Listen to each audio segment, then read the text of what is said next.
Landmarks of the old Oregon country, visiting historic places in the Northwest.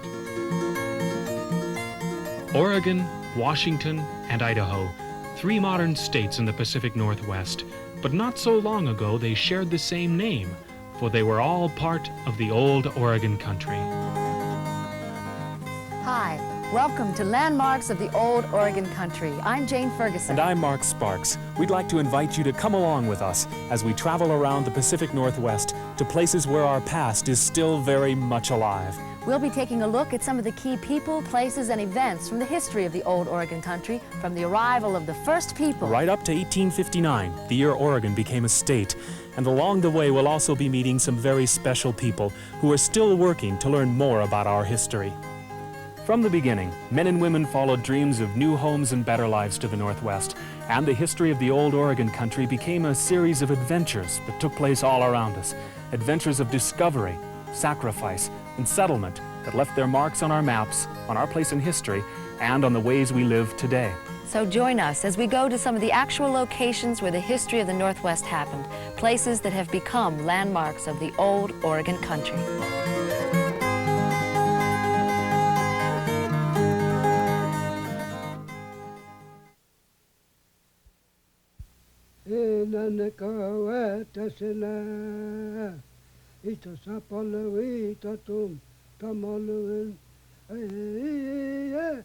Long, long ago they came to this land. They were the first to call it home. They were Oregon's first people.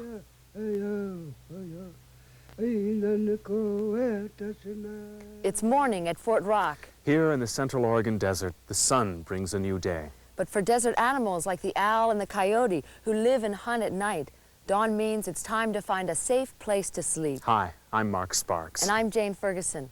Here on the rim of Fort Rock, you can see for miles in every direction.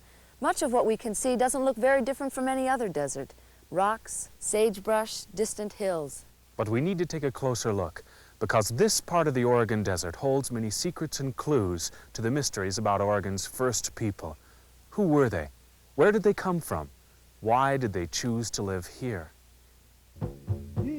Scientists are fairly certain the first people to live here probably came from Asia. Thousands of years ago, a land bridge existed where the Bering Strait now lies. It is believed that people coming from what is now Siberia could have crossed this windswept, frozen stretch of land and reached Alaska. Still others might have traveled in boats over stormy Arctic waters. Once they arrived in Alaska, they gradually traveled south. Eventually, they reached what we would later call the Oregon Territory. While some continued still farther south, others chose to make this area their new home. From what we've been able to discover, some of the first people to live in Oregon made their homes here in Fort Rock Valley. Why do we think that? Because of a cave that kept a secret for more than 10,000 years. Not far from Fort Rock State Park is Fort Rock Cave. In 1938, Dr. Luther Cressman and a team of archaeologists, scientists who study the people of the past through their artifacts, began to carefully explore this cave. As the scientists began to dig down into the floor of the cave, they found evidence that people had been here long ago. They found tools made of stone, wood, and bone. And still further down, they found fragments of nearly 200 sandals like this one made of sagebrush bark. One sandal in particular was very well preserved. Dr. Cressman and other scientists determined that the sandals had probably been left in the cave over 10,000 years ago. This discovery is one of the earliest known pieces of evidence of people living in Oregon. The sandals became important pieces in a puzzle that is still a long way from being solved. Here's a riddle. When is a fort not a fort? When it's a volcano.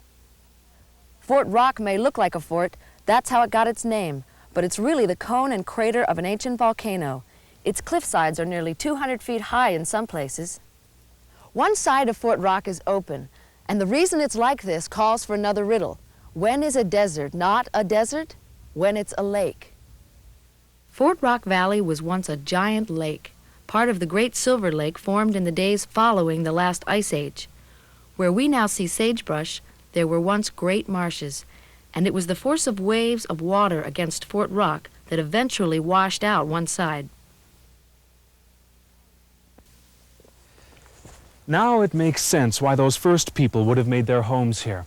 If this was all lake and marshland, there would have been plenty to eat and drink. That's right. The first Oregonians here lived in a totally different world, a world where there was an abundance of plants and animals to provide food. We've even found sinkers they once used for fishing nets.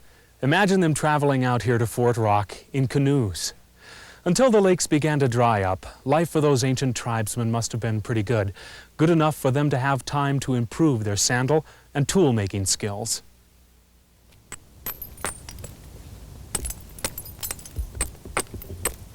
Ainan Raymond is an archaeologist. He's also a flint knapper.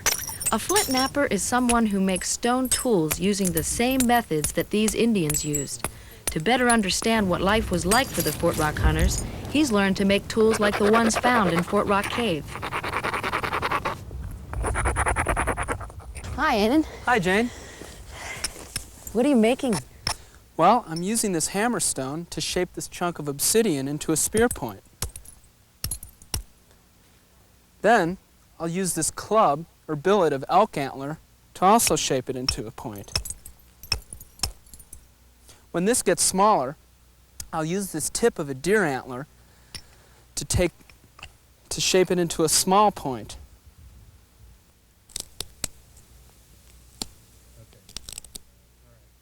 Over here, this is the Indian's toolkit.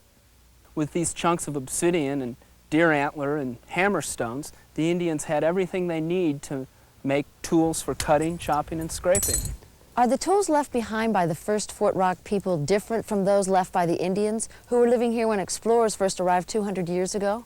Absolutely. Though they lived in the same place, their lives were completely different. The first people made spearheads like these to hunt the large game that lived around here. But 200 years ago, when this area had become a desert, they used small arrowheads to hunt things like rabbits and other small desert animals. What were the first Fort Rock people like? We can only guess. When they disappeared, they left nothing behind but some of their tools and a few sandals. And where did they go? Some believe they stayed in this area and just moved to places where they could find more food and water. Others have guessed that they packed up and moved much farther south, but the answer to that question is still a mystery. Perhaps this ancient desert knows the answer, but it also knows how to keep a secret.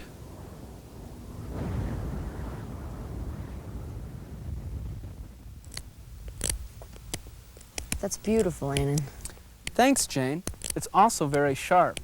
You know, in so many cases, when we think of stone tools, we think of crude rock clubs, whereas many of the stone tools the Indians used were every bit as sharp and dangerous as some of the best metal knives that we use today. I think it's fascinating that the first Oregon people were able to take a common rock and make tools that were so beautiful and yet worked so well, and that you were able to show us how this was done. Thanks a lot, Ainan. You're welcome. The Indians who lived here kept no written records of their lives. Tribal legends and stories were passed down from parents to children and told around fires on long winter nights.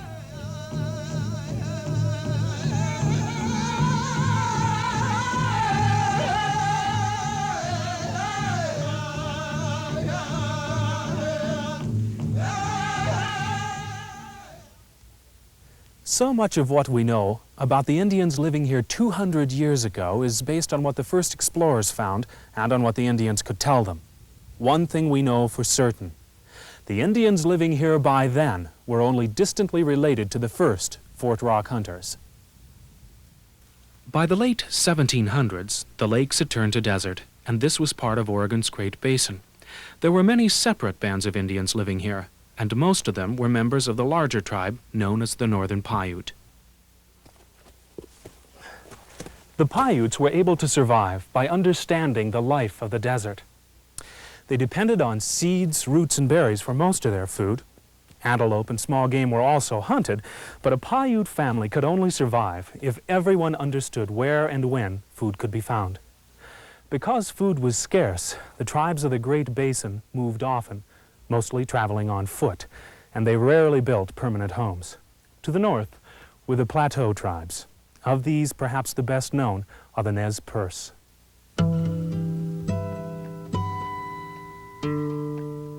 After the introduction of horses to this area in the early 1700s, the Plateau Indians, including the Nez Perce, ranged far and wide in search of food and trade. Hunting parties would travel to the Great Plains in search of buffalo or head west to trade for salmon. South and west of the Great Basin were the Klamath Lakes. Tribes in this area, like the Klamath and Modoc, lived near marshes and lakes, traveled mostly by canoes, and built earth-covered lodges for their winter homes. The plants and birds that lived on or near the water were their main sources of food. Tribes living along the rivers of the inland valleys built plank and brush houses and gathered nuts and roots. They hunted for game and did some fishing.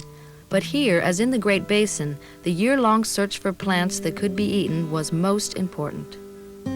More Indians lived along the banks of the Columbia River and the lower Willamette River than any place else in Oregon. Many different tribes spoke a common language.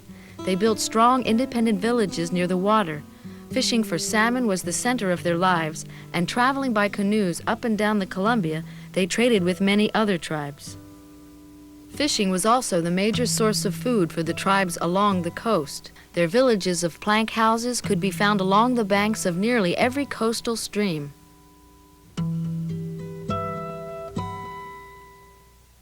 By the early 1800s, Indians in Oregon numbered in the tens of thousands. They were divided into nearly 100 different bands and tribes. Every tribe was as different as the area it called home. Some tribes were no larger than families and roamed the land just trying to find enough food to get by. Others joined together in large villages and traded with their neighbors. Tribes were special families, and whether they lived by a river, an ocean, a lake, or a desert, Indians looked to their families, their tribes, for the lessons they needed to learn to survive.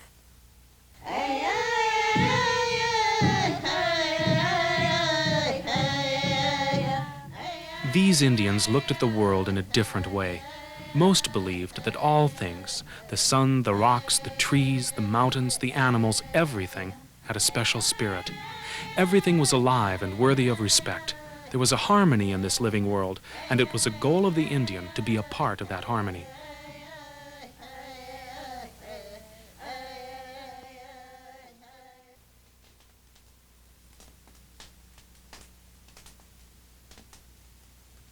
One Indian story told to children around a winter fire ended with this lesson.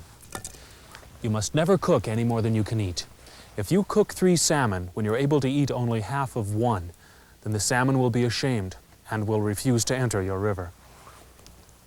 Another important part of life for the Indians of Oregon was a belief in guardian spirits or spirit powers. Boys and girls of nearly every tribe, when they were old enough, would be sent out on a private quest in search of their own guardian spirit.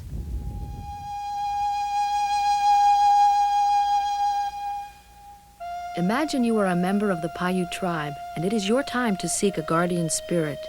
Your family has been preparing you for many years. You must go out into the desert alone to find a place to wait. Fort Rock was almost certainly a place of special power. When you find your chosen spot, you wait. It may take from 3 to 5 days. During that time, you must not eat, and you drink only a little water. You listen to the animals, to the wind. You feel weak, but if you are lucky, a guardian will reveal itself to you, perhaps in a dream. It might be an eagle, or a rattlesnake, or a star. When you return to your family, you bring signs of your spirit guardian, and when it is time, you tell of your quest in a song or a dance that will always be part of your personal secret power. Another day in the Oregon desert is nearly over. It can be so quiet out here when the wind dies down. For hundreds, maybe thousands of years, Indians sat huddled around campfires, telling stories to their children, passing on lessons told to them by their parents. It truly was a different world. And yet, out here at Fort Rock, with a fire and night coming on, it doesn't seem all that hard to understand. They respected the land. They knew its seasons and its dangers, and they were grateful for the life it gave to them. Maybe it was their guardian spirits at work. But all that would have to change with the coming of the explorers and then the settlers. That's true. I think a member of the Kalapuya tribe might have been speaking for all the Indian tribes when he said, "There are no more spirit powers. Long ago there were many when only Indians still lived here. But now there is nothing any longer in the water like long ago. It is the very same way in the mountains. Everything the Indians made to be their spirit powers. They are gone now. They all went back to the ocean."